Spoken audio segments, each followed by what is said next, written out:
নমস্কার বন্ধুরা, সবাই কেমন আছো? আজ একটা নতুন রেসিপি নিয়ে এলাম। এখানে নিয়েছি দুটো মাগুর মাছ, ভালো করে কেটে ধুয়ে পরিষ্কার করে রেখে দিয়েছি। তো এটা একটা মশলা বানাবো, তার জন্য মিক্সার বোলের মধ্যে একটু কিছুটা গোটা ধনে দিয়ে দিয়েছি, আর এই যে একটু জিরে দিয়ে দিচ্ছি, আর এখানে কিছুটা 10টা শুকনো লঙ্কা গরম জলে ভিজিয়ে রেখে দিয়েছিলাম যেন স্মুদি একটা পেস্ট তৈরি হয়। তো এটাও দিয়ে দিলাম। আর এখানে নিয়েছি কয়েকটা রসুনের কোয়াগুলো এর ভেতর দিয়ে দেবো। সামান্য একটুখানি পেঁয়াজ কুচিও দিয়ে দিলাম, দিয়ে এটাতে জল দিয়ে একটা পেস্ট বানিয়ে নেব।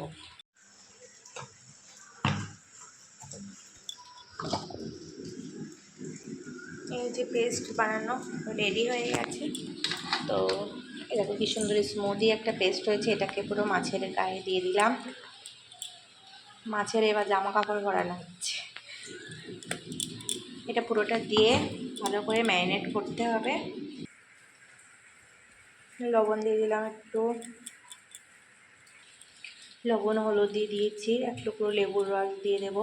মাছের গায়ে যে আষ্টে গন্ধটা থাকে সেটা চলে যাওয়ার জন্য লেবুটা দেওয়া।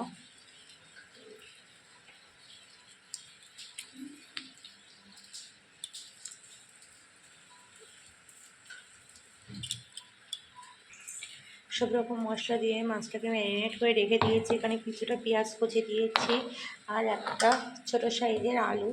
এখানে অপশনাল এটা দিলেও হয়, না দিলেও হয়। তো এটাও আমি ছোট ছোট করে কেটে নিয়েছি, নিয়ে মাছের মধ্যে দিয়ে দিলাম। ভালো করে এটাকে বেশ মাখিয়ে রেখে দিতে হবে 10-15 মিনিট।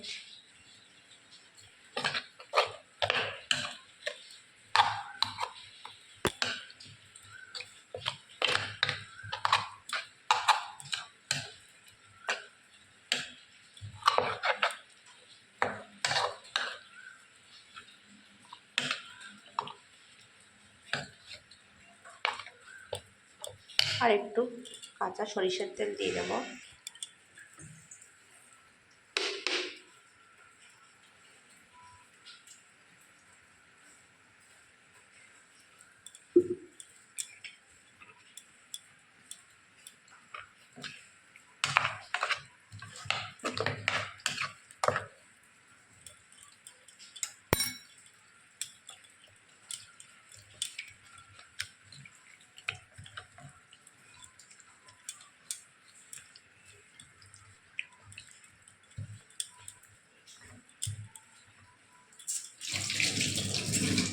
এবার ভালো করে ঢাকা দিয়ে রেখে দেবো 15-20 মিনিটের জন্য।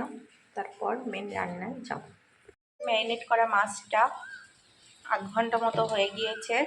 কড়াইও গরম বসিয়ে দিয়েছি। এখানে কিছুটা পরিমাণ সরষের তেল দিয়ে দিয়েছি। ম্যারিনেট করার সময় যেহেতু সরষের তেল দিয়েছিলাম, তো ওই জন্য এখানে একটু খুব বেশি দেইনি। তো এবার মাছটা এই গরম তেলের ভেতর দিয়ে দেব। ম্যারিনেট করা মাছটা দিয়ে দিয়েছি তেলের মধ্যে, দিয়ে একটু নেড়ে চেড়ে নেব। কড়াইয়ের মধ্যে মশলা সমেত ম্যারিনেট করা মাছটা দিয়ে একটু নেড়ে চেড়ে কষিয়ে নেব। খুব বেশিক্ষণ কষাবো না।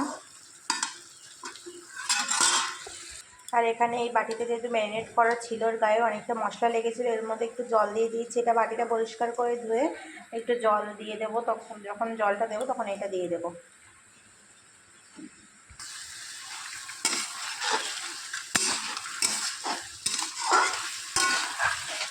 এটা টিফিন কৌটোতে করেও করা যায়, তো আমি কড়াইয়ে করি।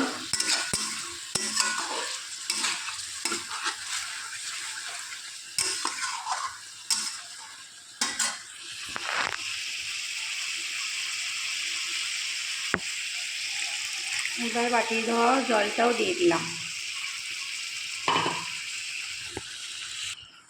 এখানে বাটি ধোয়া জলটা দিয়েছি, আর সামান্য একটুখানি জলটা দিয়েছি যেহেতু মাছ আলুটা সেদ্ধ হওয়ার জন্য।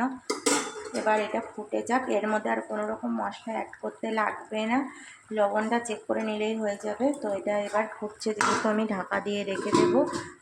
10-15 মিনিট ঢাকা দিয়ে জোরটা কমিয়ে রেখে দিচ্ছি। তারপর খুলে দেখব রান্নাটা কতদূর হয়েছে। ঢাকাটা এবার একটু খুলে দেখব কতদূর কী হলো। জোরটা একটু বাড়িয়ে দিলাম ঢাকাটা খুলে। এবার মাছগুলোকে উল্টে পাল্টে দেব।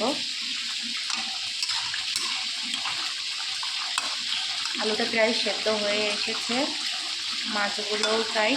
আর একটু মাছগুলো উল্টে দিয়েছি যেহেতু, আবার ঢাকা দিয়ে রাখবো আরও 10-15 মিনিটের মতো, দিয়ে জোরটা কমিয়ে দেবো। রান্নাটা আমার হয়ে গেছে। এই যে জলটা পুরো শুকিয়ে এসেছে, দেখো। এটা হচ্ছে কড়াইয়ে মাগুর মাছ ভাপা। তো তোমরাও বাড়িতে অবশ্যই একটু ট্রাই করো, দেখো, খেতে খুবই ভালো লাগে। এখানে আরেকটু সরিষার তেল দিয়ে দিলাম, দিয়ে এবার মাছটাকে আমি নামিয়ে নেব। কালারটাও খুব সুন্দর এসেছে।